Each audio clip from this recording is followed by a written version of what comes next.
Believer shop থেকে আমার একটি পার্সেল চলে আসলো। চলুন এই পার্সেলটা আমি খুলি।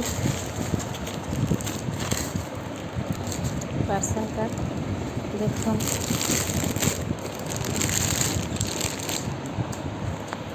সুন্দর এই জ্যাকেটটি বিলিভার শপ থেকে চলে আসলো।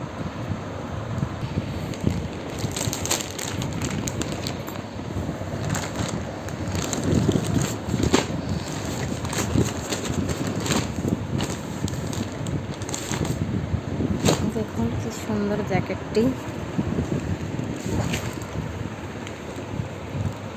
নিচে দেখুন এটার সাথে একটা গেঞ্জি ফ্রি দিয়েছে, আর একটি মিস্ত্রি বক্সে আমাদেরকে আতর দিয়েছে, আর একটা 500 টাকার কুপন ভাউচার দিয়েছে। দেখুন আমার এই বিলিভার শপ থেকে এই জ্যাকেটটা কিনে আমি অনেক মুগ্ধ, খুবই স্যাটিসফাই, এদের কোয়ালিটিটা খুবই ভালো।